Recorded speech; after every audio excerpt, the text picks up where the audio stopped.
C NIM P17410253117. Di sini saya akan mempresentasikan alur pendaftaran pasien dalam meningkatkan kepuasan pelayanan pasien.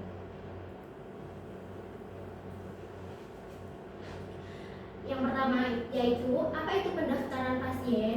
Jadi pendaftaran pasien itu proses awal administrasi pelayanan kesehatan di Vaskes untuk mencatat identitas dan data medis pasien baik baru ataupun lama sebelum mendapatkan pelayanan medis.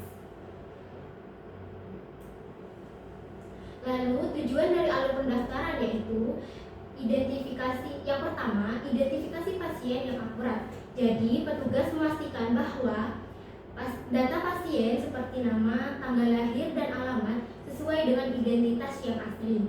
Lalu yang kedua, ketertiban dan efisiensi pelayanan. Jadi alur pendaftaran berfungsi mengatur distribusi pasien ke berbagai unit layanan seperti poli, IGD, atau penunjang tanpa alur yang jelas.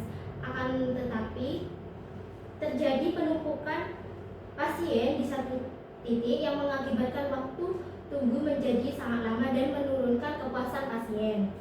Yang ketiga yaitu penyediaan data untuk rekam medis. Jadi alur data menjadi pemicu awal bagi bagian filing untuk menyiapkan berkas rekam medis untuk sistem manual atau membuka akses data untuk rekam medis elektronik RME. Hal ini menjamin bahwa saat pasien sampai di meja dokter, data riwayat kesehatannya sudah diterima. Ya, lalu ada jenis pasien pada saat pendaftaran. Jadi ada dua jenis pasien, yaitu pasien baru dan pasien lama. Pasien baru ini pasien yang belum pernah berkunjung ke Vaskes dan belum memiliki nomor rekam medis. Sedangkan pasien lama, pasien yang sudah pernah berkunjung ke Vaskes dan sudah memiliki nomor rekam medis. Persiapan yang dibawa pada saat pendaftaran.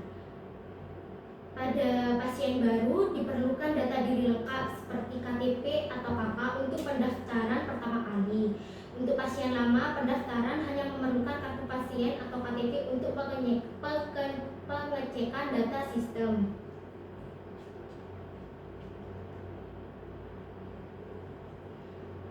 Lalu ada langkah-langkah pendaftaran pasien. Jadi yang pertama yaitu ambil nomor antrian di loket. Lalu yang kedua, tunggu sesuai dengan nomor antrian. Yang ketiga, siapkan kartu berobat atau KTP sebelum dipanggil oleh petugas.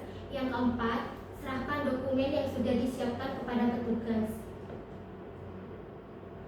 Lalu ada proses penginputan data. Yang pertama yaitu cari data, lalu cek pada NIK atau nama yang sudah ada di database. Lalu yang kedua, registrasi.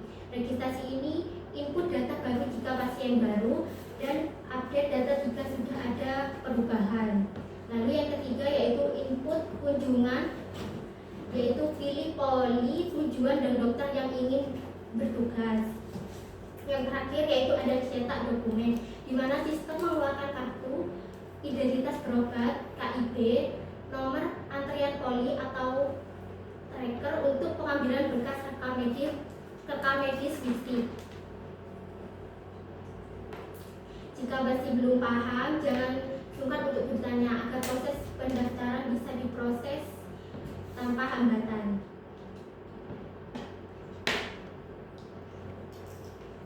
Terima kasih, sekian dari saya. Jika ada yang ditanyakan, silahkan. Mohon maaf jika saya ada salah kata. Terima kasih. Wassalamualaikum warahmatullahi wabarakatuh. Saya izin bertanya. Baik, silakan. Apa yang terjadi jika data pasien salah saat pendaftaran? Baik, saya akan menjawab. Jadi kesalahan data dapat menyebabkan kesalahan identitas, kesalahan diagnosis, hingga kesalahan tindakan medis, sehingga sangat berbahaya bagi pasien. Ada yang ingin ditanyakan lagi? Saya izin bertanya. Baik. Apa tugas petugas rekam medis dalam pendaftaran? Baik, saya akan menjawab. Jadi petugas bertugas menerima pasien, memverifikasi identitas, menginput data ke sistem, membuat nomor rekam medis, serta memastikan data pasien lengkap dan akurat. Baik, ada yang ditanyakan lagi? Saya izin bertanya, Baik, silakan. bagaimana cara mencegah duplikasi nomor rekam medis? Baik, jawabannya dengan melakukan pengecekan data pasien terlebih